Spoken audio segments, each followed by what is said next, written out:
Hello, it's me again, and I'm in the same location as always. And today's topic is 10 reasons why engineers should live and work in Japan. There probably aren't 10, but it's good for the algorithm. For some reason, people like 10. So let's get through the list.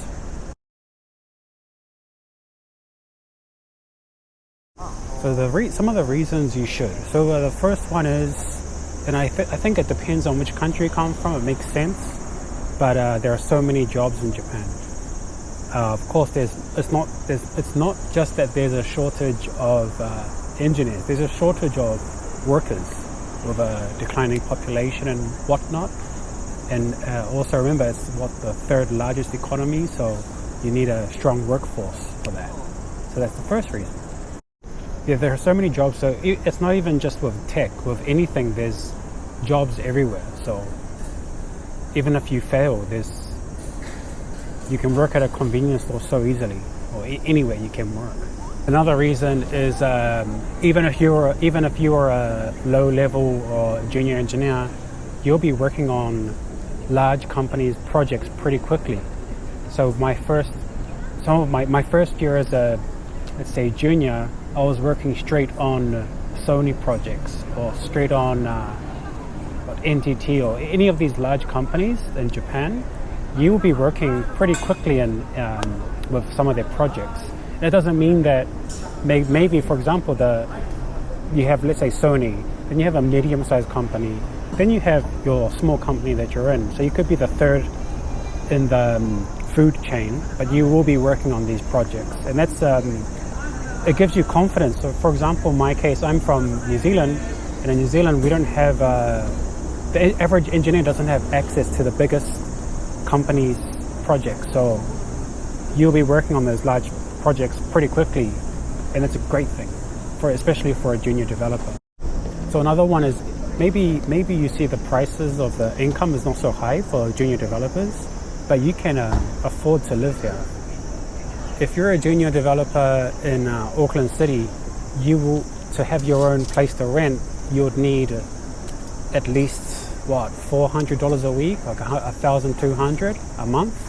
But if you're in Tokyo, you can live just a bit outside of the main areas and have your own rent for $400 a month. You can probably find cheaper, but that gets really dirty. But you can get under $500 a month rent just outside of Tokyo. And of course, if you want something really nice, you have $2,000 or $3,000 a month rent as well. But you can choose the cost of living, and the food as well. You don't have to cook. You just buy cheap bentos from supermarkets, and then around most supermarkets around 7-8 p.m. the bento becomes 20% off or 30% off. So you can you don't actually need so much to live in Tokyo. To have fun, it's a different story, but just to live as let's say your first year as a junior developer, just to get your experience, pretty cheap.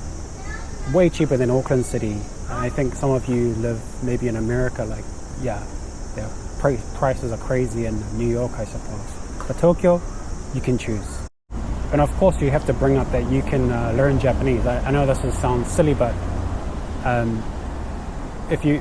are many English teachers who can't speak Japanese, and even if they've been here for like 10 years. But if you work as an engineer in Tokyo, chances are you'll be working with Japanese, and you'll have to force yourself to learn not just how to speak it, maybe a bit, you have to learn typing a bit, but you'd also learn a lot of tech-related Japanese or a lot of kanji. So I'm always learning every week new words. When I'm in meetings and I don't understand it, I just quickly Google search, translate, and I find out. So you will learn it if you're working IT.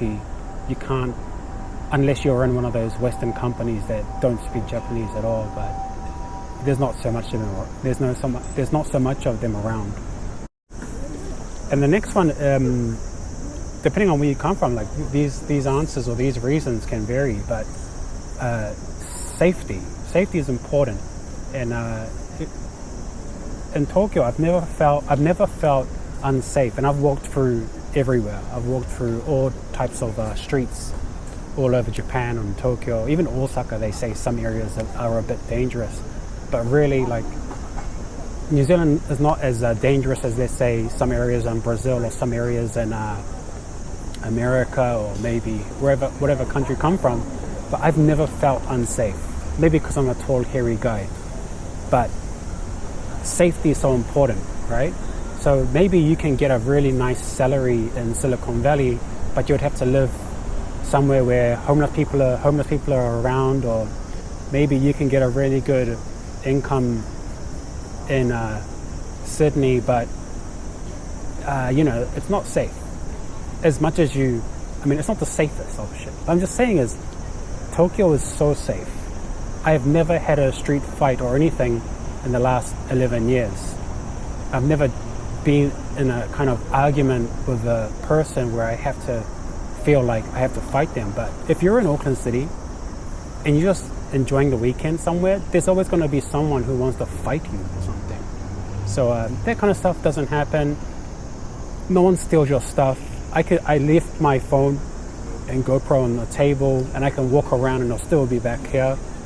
You've seen the YouTube videos of people like dropping their wallet and people picking it up. So the level of trust and safety, so that's worth more than a $200,000 income, if you know what I mean.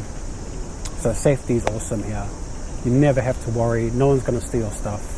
The only thing they steal is your umbrella.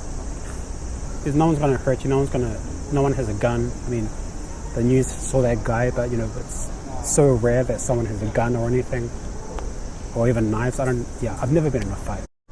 And for the healthcare part, I think if you're American, I don't know how that works, but in Japan, for example, if you have 100k income or 100k, it would cost you around nearly 10% of your income to get health insurance.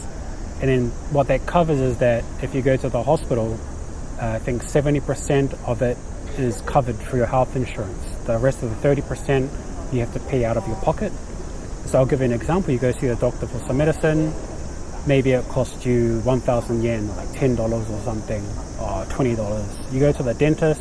I had I think a root canal or something a few years ago.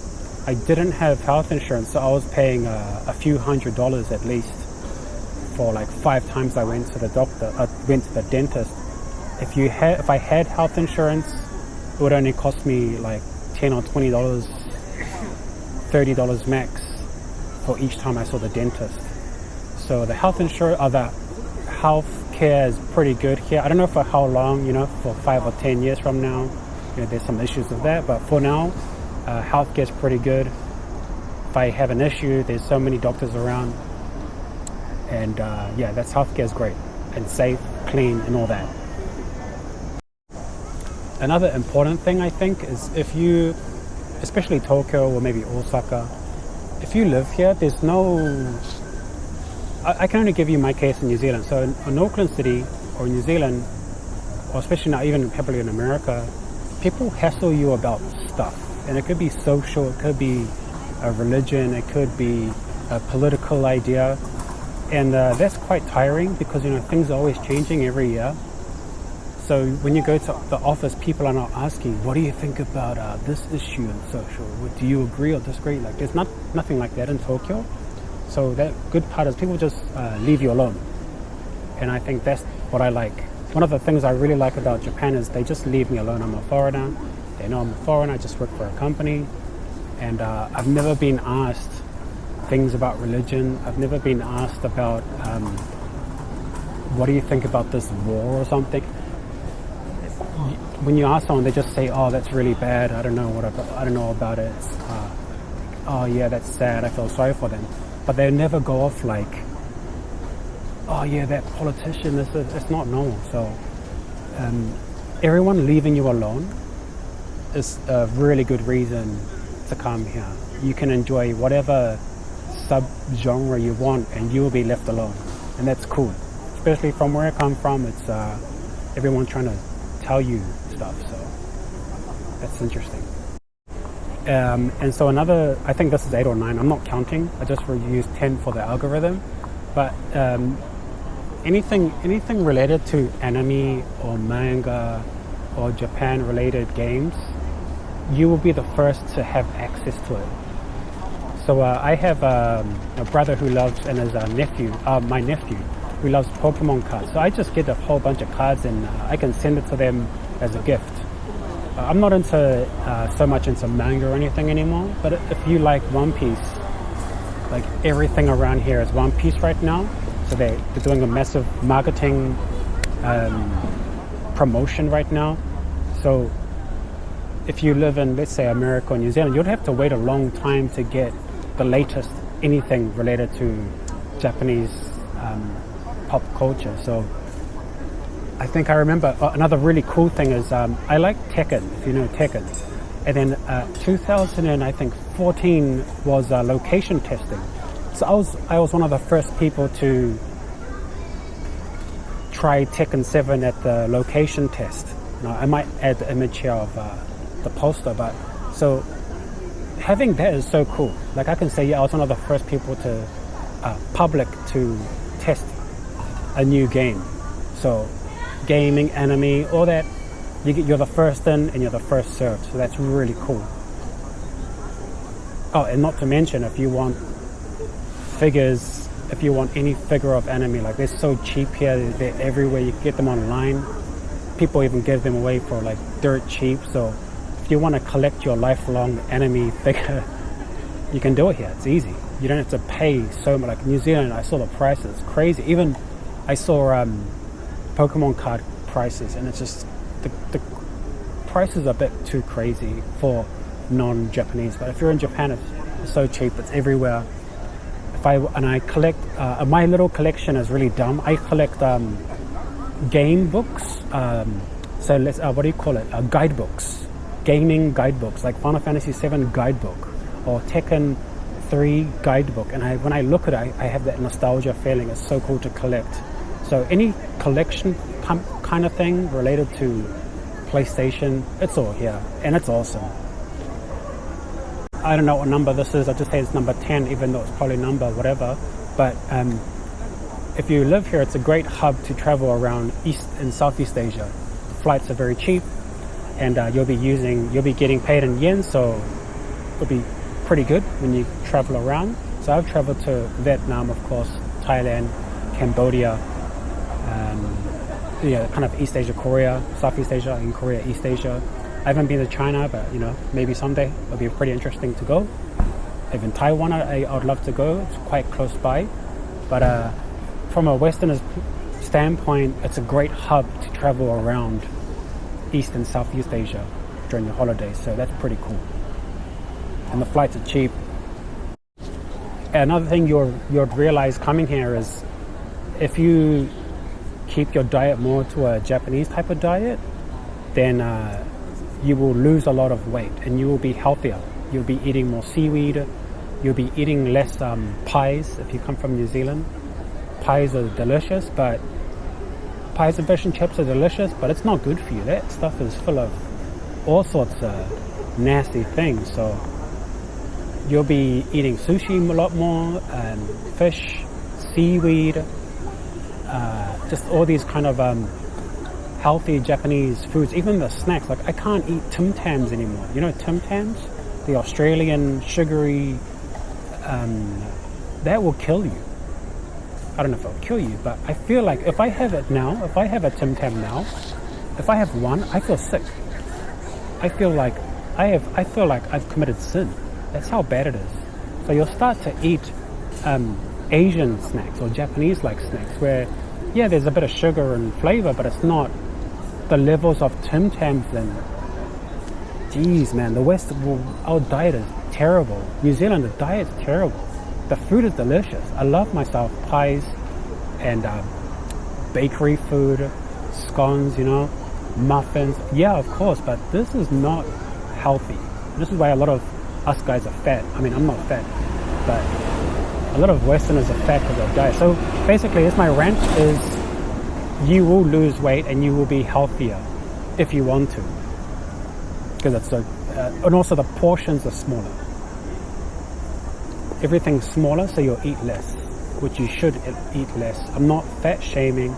I'm just telling you to look out for your health. And the last reason, and I know you're thinking about this, is a lot of people have asked me about the waifu, how to get the waifu. I'll make a separate video on this, but the chances of you getting a girlfriend will probably increase in Tokyo than it would in Auckland City. I love Auckland, I love New Zealand, I'm not against it, but yeah, something's happening within this sphere. And I'm not one of these, lately the Andrew Tech guys are really massive on YouTube. I'm not advocating or I'm not against or anything, but there's definitely something going on in the Western world with dating and all this. So the especially East Asia, like even in Vietnam or something, you will have more traditional type of people. They towards traditional. In the West, it's going towards more progressive. And then when you go through that, okay, I'm trying to not get in trouble when I talk. Yeah, it's still kind of traditional. So if you want the traditional waifu, it's still quite a lot around here. There's a lot. So that's for some of you guys, it's like the main reason. But you know, everyone's got their own reasons. And I hope you enjoyed my 10 plus whatever reasons that you should be an engineer in Japan, or even just come to Japan. And if you liked it, you know what to do.